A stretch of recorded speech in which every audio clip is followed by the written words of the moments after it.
Hello everyone and welcome back to my channel. Today's video is going to be a wrap up of all the books that I read in August. And just as a reminder, if you like this video, don't forget to give it a thumbs up and to subscribe to my channel if you like my content. So let's get started. I ended up reading 10 books in August, and the first book that I read was Flock by Kate Stewart. I have a whole reading vlog review on my channel, so I'll link that below. This book is about a girl who moves to this town. She's estranged to her dad, but in order to inherit his legacy, she has to work for him for an entire year. And while she's working, she ends up meeting this guy named Sean and his friend group. It kind of throws everything awry. This book is described as being a modern day take on Ravenhood. It's something got romance, some bad boys, plot twists, and I think it's also described as having Fast and Furious vibes, which I guess I can kind of see. Well, I gave this 5 out of 5 stars. I really liked this. Yeah, so after I finished Flock,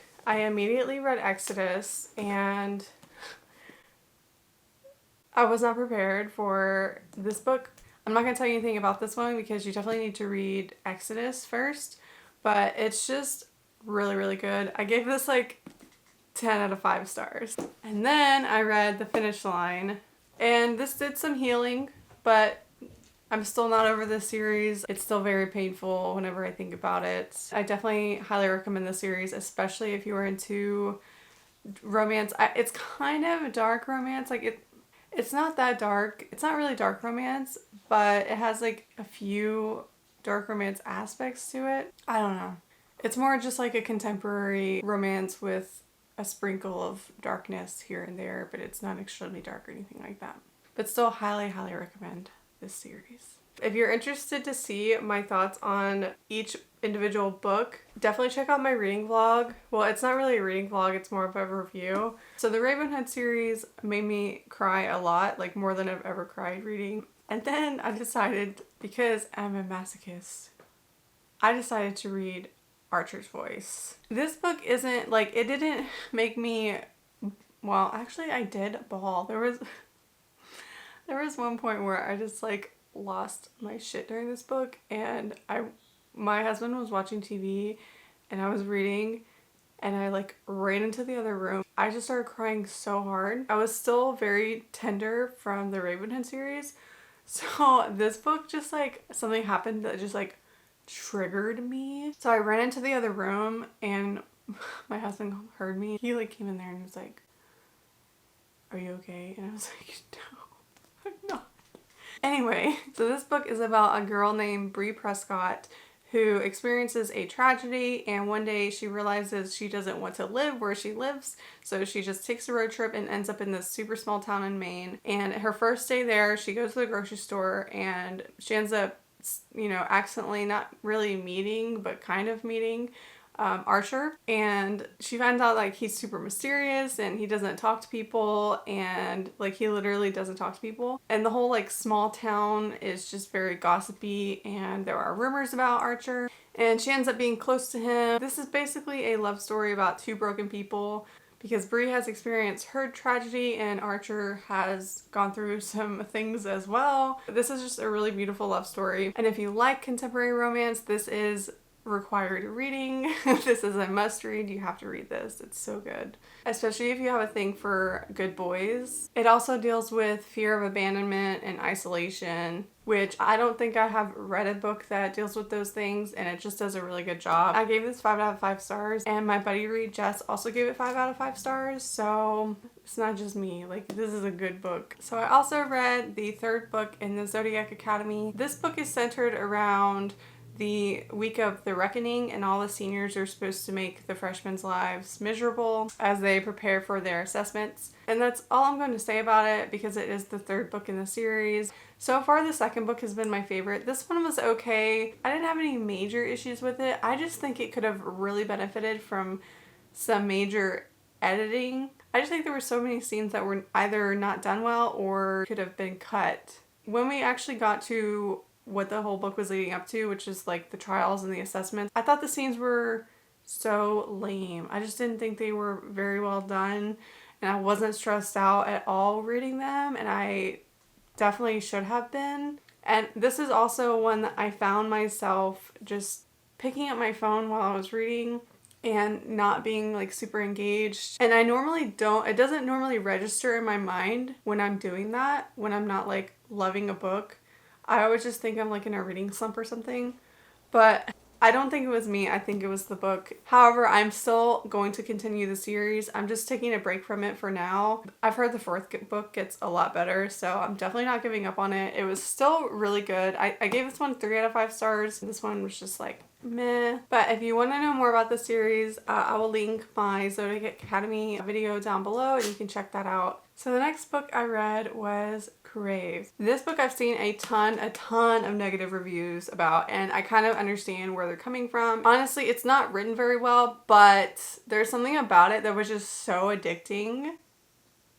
So addicting. I really enjoyed this book. It's got vampires and other creatures. It's about a girl named Grace whose parents die, and she ends up moving to Alaska to live with her uncle and her cousin who run a boarding school. And the boarding school it's a little bit wonky. It's got, you know, as you can probably imagine, some paranormal creatures in it, and she ends up meeting this broody vampire named Jackson Vega, which also is ironic because Vega is the last name of the twins in the Zodiac Academy, so I thought that was kind of funny because this book actually reminded me a lot of Zodiac Academy. It kind of felt like a watered down young adult Zodiac Academy. I do recommend this book if you were a fan of like House of Night and Vampire Academy, like the trashy YA books back in the day. If you were a fan of those, you'll be a fan of this. If you are not a fan of those kinds of things, I don't know if this is everyone's cup of tea. It's kind of cheesy, and the way it's written is very like modern day slang, and I don't know, but it's such a fun, easy read. I think I was almost done with this or halfway done when I immediately went and ordered the next 2 books from the series because I honestly didn't expect to like this because I had heard so many negative reviews. I mean, like 1 stars, 2 stars, that's like all I was seeing. I don't know, I really enjoyed it. I gave it 3 out of 5 stars. Normally I don't like love my 3 out of 5 stars, but this one I actually do love. I just couldn't justify giving it 4 stars because of the way it was written, but I still really love this. Like, I'm not trying to like throw shade to this book or this author. I think she's brilliant for writing this series. I don't know, I think it was really good. I also have a video on this, so if you're interested to hear more about my thoughts, you can check that out. So the next book I read was Hot House Flower by Carissa and Becca Ritchie. This is a part of the Calloway Sisters, which is a spin-off series to the Addicted series. I'm reading them intertwined, which is the suggested reading order for the entire series. I think there's like 10 books or something. I mean, if you like the first book, if you like the second book, you're gonna like all the books, okay? But I'm slowly making my way through this series, and they're just such fun, easy reads. They're just such fun romances. So this is a contemporary romance that follows a group of friends, a group of rich friends. Like, they're like famous and rich, and it's so entertaining, and this one follows Reich and Daisy. And that's not really a spoiler because in the earlier books, you kind of figure out the couples. The main character in the Addicted series is Lily and Lo. I also love them as a couple. There's also Connor and Rose, who I really love. Like, I just love all of the characters, and so I think that's why I really love this series, because I just love all of them. The Addicted series, obviously, as you can probably tell by the name, deals with addiction. This whole series has like forbidden romance and brother's best friend and age gap, and yeah, so if you like those things, then you'll probably like this. I think this one was my favorite so far. I gave this 5 out of 5 stars, which I haven't given any of them 5 out of 5 stars until this one. I gave the other ones like 4 stars or 4.5 stars. Still really, really good, really fun, easy reads. I highly recommend this series if you are into contemporary romance. Definitely love this series. It's so good. So the next book I read was Her Soul to Take by Harley LaRue. This book follows 2 main characters, Raylan and Leon. And Raylan is a paranormal investigator. She actually has a YouTube channel devoted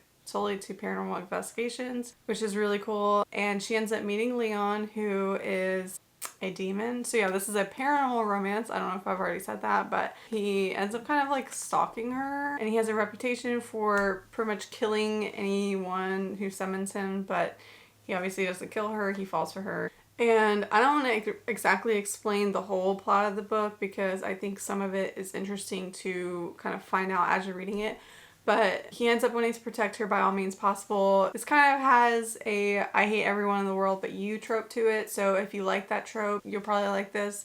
And if you like dark romance, you'll love this. The only issues I had with it, I felt like some of the scenes towards the end were kind of lackluster. And I really didn't like her pet name. Her pet name bothered me. It was Baby Girl. And it was just said too much. I also felt like towards the end he was too nice. There wasn't enough like angst for me. He was more like an angel than a demon in my opinion. I still love Leon. He was amazing. But yeah, this book is extremely atmospheric. If you're looking for a spooky romance to read during, you know, like October or September, read this book. The spooky vibes are 10 out of freaking 10. Like, so good. So good. Up until a certain point, this definitely was a 5 out of 5. I ended up giving it 4.5 out of 5. Just because y'all, when I'm telling you, I was so obsessed. It's just so good. I loved the setting and the descriptions and the creepiness and the spookiness that, you know, Harley wrote into this book. It was just really good. So definitely recommend it. Definitely check it out. So after her Soul to Take, I ended up reading The Song of Achilles. And y'all, this book was so freaking hyped for me. I was so pumped to read it. I had read Circe a couple of weeks ago and I ended up not really loving it. Circe is a really good book, don't get me wrong.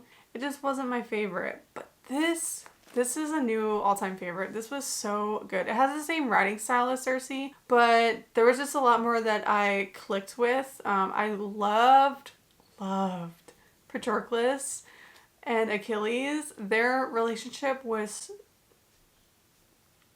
just so freaking good. If you're familiar with the Iliad, then you know this story, but I didn't remember all the details from the Iliad. I just remember Achilles being, you know, like this selfish demigod. Madeline Miller really pulls out his human side and his soft side, and she really made me love Achilles. So this book is basically about Patroclus and Achilles and their undying love for each other, and they get mixed up in a bloody war, and it's just, it's really freaking good. If you like Greek mythology or if you like Greek mythology retellings, this is required reading. You have to read this. So good. I also have a full book review on this, so if you're interested to hear more about this book as well as some of my favorite quotes, definitely check that out. I'll link it below. So the next book I read was The Seven Husbands of Evelyn Hugo by Taylor Jenkins Reid. This was a book that has been on my TBR for forever. I feel like I had been putting it off for so long, and I finally said, you know what? You're reading this freaking book. So I read it, and I thought it was really good. But there were just some things that frustrated me. This book follows Monique Grant, who is a magazine reporter, and she is chosen by Evelyn Hugo to write Evelyn's biography. And Monique ends up going to her apartment to hear her life story, and so then we, you know, get to see Evelyn's life story and meet all 7 of her husbands and how she became famous and all that kind of stuff. And so it was a really interesting take, I think. I think the whole plot and the whole story is very intriguing, and I thought Evelyn felt like a real person. I think a lot of people can agree with that. This honestly feels like a nonfiction biography at many times. Taylor Jenkins Reid did a really good job writing this. However, there were some parts that just felt very redundant for me, and I had a hard time with Evelyn's character towards the end. But if you want to hear more about my thoughts as well as some of my favorite quotes, I'll link my video for this book down below and you can check that out. I'd still recommend this book, especially if you're into historical fiction. You'll probably love this book, but it's not my favorite. I think I give it 4 out of 5 stars. I can't really justify giving it less than 4 stars despite the issues that I had with it, and I almost wanted to DNF it at one point, but obviously I wasn't going to because I needed to know how it ended, and I thought it ended really, really well. The ending did redeem it a lot for me. I just thought it ended really well. I also did a ton of tabbing, as you can see. For the most part, I did enjoy it. I just think it was like 20%, maybe 30% of this book that I was just like, oh my god, not feeling, you know? But it's still really good. But if you made it this far, you can leave a book stack emoji or let me know what your favorite read in August was. I'd have to say, in order, my favorite reads from August were A Song of Achilles, then Exodus, then Archer's Voice. I love those books so much. They're new all-time favorites. So that concludes all of the books that I read in August. I hope you enjoyed this video, and don't forget to like, subscribe, and comment below what you read in August or what your favorite book was. And thank you so much for watching this video. I'll see you guys later.